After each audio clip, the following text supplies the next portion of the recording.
Welcome back, guys, to another episode of Questbound Reader. Guys, thank you so much for sticking around, for being part of this community. We are 50 something strong subscribers now, and I'm happy. I'm happy. It's been a slow progress, but that's kind of what I was going for. I didn't want to blow up randomly. Anyway, if you're new to the channel, don't forget to like, subscribe, comment, do whatever you want. Be comfortable here, guys. That's what it's all about. Anyway, enough of the boring stuff. Let's get into the book we're going to be reviewing today. This took me a while. It took me a whole solid week to read all of it, and it is Of War and Ruin by Ryan Cahill. This is book numero tres in this humongous uh, collection of books that I have of The Bound and the Broken. Guys, this book is sensational, stellar, amazing. I loved it. Almost every single part of it, I loved. It is an easy 5 out of 5 for me. I am so happy where the series has gotten to at this point. I'm gonna give a spoiler-free version at the start. Then we'll get into some heavy-duty spoilers. So, what is this book about? What it is a continuation of everything we've read in the past two books, which are right over there, right? All of those, and it is amazing. I think you have exponential character growth. Kaylin grows not only physically but emotionally, mentally. Wrist grows emotionally and physically as well. Ella, surprise, Ella grows fantastically, I want to say. Dan, Dan, Dan. Dan is one of those characters that you either love or you hate. I personally love Dan. I think he's witty. I think he's smart. And I think he's the light at the end of Kaylin's tunnel, where, that kind of sounded kind of weird, but he is the light in Kaylin's metaphorical dark tunnel that everybody looks forward to. That was horrible. Just scratch that. I pretend I didn't even say that. He is the positive, overflowing life that Kalen needs in his dark journey. Anyway, what happened in this book? Well, we have the culmination of the war that's been kind of building up in the past two books. And with that said, I am going to go ahead and get into the spoilers. Spoilers, 2 minute alert. All right, anyway, we're going into the spoilers. So, starting from the top, Kalen gets, well, Valeris grows a lot. He is now 70 feet from head to tail, and his wingspan is double the size of that. With that being said, he is about a third or a fourth the size of some of the older, more powerful dragons, which is crazy putting into perspective how big he is. Anywho, I digress. So, Kalen has grown a lot. He is taken to Arundel, I want to say is the name of the place. Aravel. Aravel. I think it's Aravel. Don't quote me on that. I might be wrong. So Aravel, which is a city hidden in the woodlands, hidden by a glamour, which is like imagine like a mirage that an ancient elf had created so that they would not be seen. The city is enormous. It's amazing. It is filled with mystery and wonder and awe. And it is an elven city. Now, in this city, Aeson, at some point in the book, takes Kaelin to probably one of the most beautiful reunions I've ever seen in my entire life. And that is with about 30 other Rakina that have been hiding since the fall. Now, this is a heartfelt, sentimental moment because Kaelin thought there were very few Rakina left. Um, in there are also about 5 or 6 dragons that are also broken, right? Are also the Rakina version of dragons who have lost their partners. It's sad. Valerius expected them to be, like him. He went up to them. He wanted to play with them, but the dragons just didn't. They were broken. They couldn't do much of the things. The most they would do is eat and sleep. Only one of them really flew, and he was blind at that. So it was a very heartbreaking and emotional part of the book. Um, Aeson lies to Kaelin about Ella being alive, and he only finds out when Ella arrives at Aravel. Ella, who is now a druid, is able to take some of the forms of Fenrir, her wolf, or Fenrir, her wolf, and she can grow kind of claws. Her fangs grow, her eyes change color, and she gets significantly stronger. She's also able to put her mind into the minds of other animals. This was crucial to the war that happened a little bit later on in the book. So, Kaelin gets pissed off at Aeson And it kind of ruins this whole reunion where Kaylin meets Ella thinking that she's been dead this whole time, and they embrace and they hug, and then out of nowhere, Ella meets Ham, who everybody thought he had died 2 years ago. And it was a beautiful reunion, seeing all three of the Briar Bros and sister, together. Now, Kaylin goes to Aeson. Aeson pushes him. He's like, "Hey, you're a piece of crap. I'm done being your puppet. I'm gone. I'll be back." And it just storms away, going to the Dragon Guard Temple. I forget the name of the temple, but the Dragon Guard Temple in the mountains far away.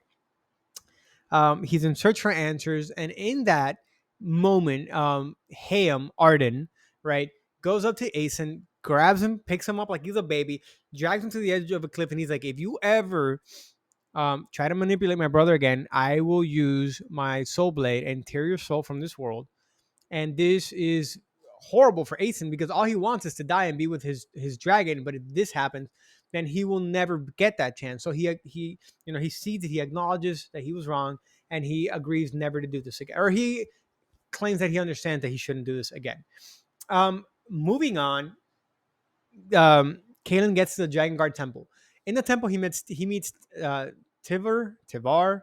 I don't know. Tivar sounds to me like I would say it, and she is one of the Dragon Guard from the fall. Immediately upon his arrival, she runs up to him and embraces him, which catches him by surprise. She's there with her dragon, who's probably more than twice the size of Valeris, and she tells him that everything that happened in the fall that Aeson has been saying is true. That they betrayed their own, and there was a war, and Fane messed with the minds of everyone. This was horrible news for them because they were all the same kin. Um, as this is happening, the blood moon comes out, and their reunion or their meeting is cut short. Kaden, as he's leaving, tells Tavar, he's like, "Hey, we are guardians. We're not meant to sit and watch idly or to run away. I'm done running away. I'm gonna go protect the people I love." Kalen falls back. As he gets back to Aravel, the Lorien Empire is outside, and they're about to lay war on everything. Along with them are three dragons, the three dragons that still stood faithfully by Fane and believed in the traitor god. So, Kalen is flipping out because Valerius is very small compared to these dragons, and he is not as powerful as any of them. So they devise a plan, right? And the plan was that they're gonna fight the Dragon Guard, or they're gonna lure them into the towers, and hopefully the mages are gonna shoot them down. While this is happening, the ground forces of Aravel and all of Kalen's allies are going to fight the Lorien Empire. Um, in this war, many people die. Many creatures die that we wouldn't have wanted them to die. It's sad. We do experience a lot of loss, um, but that's one of the casualties or the casualties of war. It sucks, and they really do explain how much that sucks, and how it affects each and every single person. But as they say, there is time to mourn after. They also mention several times that the dangerous part of a war is not the war itself, but the aftermath of war, right? The storm itself is not dangerous, but the aftermath of the storm. And in this storm, a lot of things happen.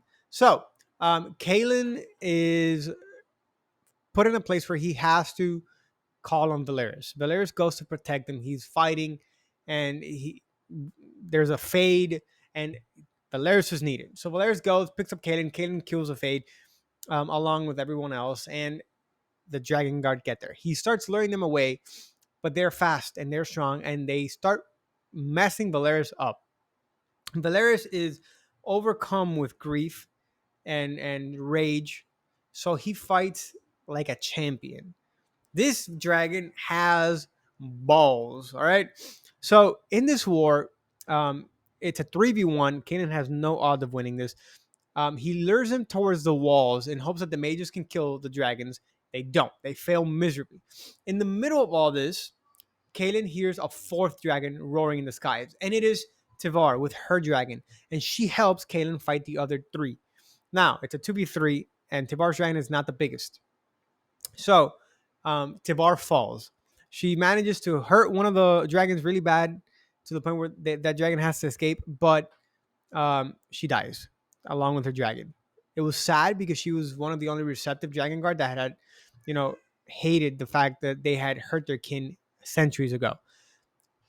Here's where the most interesting thing in this book happens. Ella, as a druid, pushes her mind into all the dragons that were Rakina and sends them all into the fight to save Kaelin, including Ithrax, which is the biggest dragon they had there, easily 2 or 3 times Valeris' size. The dragons start fighting, and they manage to kill one of the dragons, and then like four of them died, of the good dragons, of the Rakina dragons. We're left with the biggest of the bad ones that were there. I forget his name, it's a funky name, and then Valeris. So Kalen, with all his anger and his sorrows with Valeris, they attack viciously this dragon, and they end up killing him in a spectacular, spectacular way. No one's happy about this, of course, because it's war. Nobody wants people to die. Anyway, they get back into the city, and Ella is like convulsing because her mind is split amongst all these dragons who are simultaneously dying and fighting at the same time. And from the 5 or 6 that went out, only one returns. Um, from the 3 that attacked, only one lives, but is, you know, severely damaged and just flies away awkwardly. On the other side of the world, we have Kalimvar fighting the forces of Fane. The Blood Moon caused, well, along with Thane's efforts, caused a tear in the world where the traitor god is sending his chosen one to take over the body of the rune mark. Now, Kalimbar and his team lose many people here, including one of his oldest friends who sacrifices himself to stab with his soul blade the tear in the world, ending or closing the tear, after which they fall back. There's a huge reunion from all the friends, except for the Knights of Acheron, who are still regrouping and I want to say licking their wounds after this heavy, heavy fight. But the book ends in a glorious way. We see Kaelin sitting down with Valeris, and we see all the Rakina that were left in Aravel coming to him, including Aeson, and saying that they were wrong, that they apologized, and that it was time for the bound and the broken to fight together. And I love that. I really, really love that because it is what I've been waiting for. Now, the book ends there, which is crazy because there's still so much to go. There's the epilogue after, and you see what happens with the mysterious other enemies whose names I'm not going to mention because you have to read the book. All right, I'm not going to give you everything. But yes, this other group that was attacking the Lorien Empire that are savages, that maybe you know who I'm talking about, maybe you guessed it. If not, you got to read this book, right? But they come out of nowhere, and they have their dragons. They have about, I think it's like 6 of their own dragons. So read the book, right? It's epic. Anyway, um, the book ends there. This is from Ryan Cahill's uh, after epilogue and after book credits. He mentions that this is book 3 out of 5. This is, when you read a series, usually the middle book has that middle book syndrome, which kind of sucks. This doesn't have any of that. To me, this book is a work of art. I absolutely, absolutely, and I'll say it again, absolutely adored this book, right? It is epic. It is thick, right? But it is so good. It reads so fast, so easy. So many good things happen in this book, so many sad things. I really encourage you guys to pick up this series at all. It starts off a little slower, but so much has happened in these 3 books that it feels like a lifetime ago when we first met Kalen, to where he is now. Anyway, guys, I encourage you to be here. I hope you guys follow, like, subscribe, all that good stuff. Thanks for sticking around, and I hope to see you guys on the next one. Take care.